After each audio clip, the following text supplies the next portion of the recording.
বিশালগড় বিধানসভা নবীননগরে একটি অগ্নিকাণ্ডের ঘটনা ঘটে। খবর পেয়ে বিশালগড় দমকল দপ্তর সঙ্গে সঙ্গে ঘটনাস্থলে পৌঁছানোর চেষ্টা করে। তবে তখন তাদের নিজস্ব গাড়ি ব্যস্ত থাকায় দূরবর্তী বিশ্রামগঞ্জ দমকল দপ্তর থেকে সাহায্যের জন্য একটি গাড়ি পাঠানো হয়। দুর্ভাগ্যবশত সেই গাড়ির চালক কর্তব্যরত অবস্থায় নেশার প্রভাবে ছিলেন, ফলে গাড়িটি গন্তব্যে পৌঁছার আগেই নিয়ন্ত্রণ হারিয়ে দুর্ঘটনার শিকার হয়।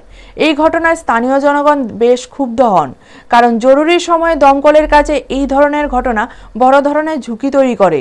পরবর্তীতে বিশালগড় দমকলের নিজস্ব দল ঘটনাস্থলে এসে আগুন নিয়ন্ত্রণে আনে। দুর্ঘটনার পরে বেসরকারি একজন চালকের সহায়তায় বিশ্রামগঞ্জ দমকল দপ্তরের গাড়িটি নিরাপদে তাদের অফিসে ফেরত পাঠানো হয়। স্থানীয়রা এই ঘটনা নিয়ে দমকল দপ্তরের নৈতিক দায়িত্ব ও সতর্কতার প্রয়োজনীয়তা নিয়ে প্রশ্ন তুলছেন। ভিডিও রিপোর্ট, নিউজ তৎকাল 24।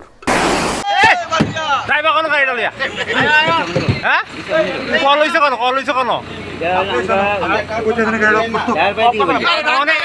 কোন আটকাইছো গাড়িটা লিয়া গাড়িটা আটকাইছে কে রে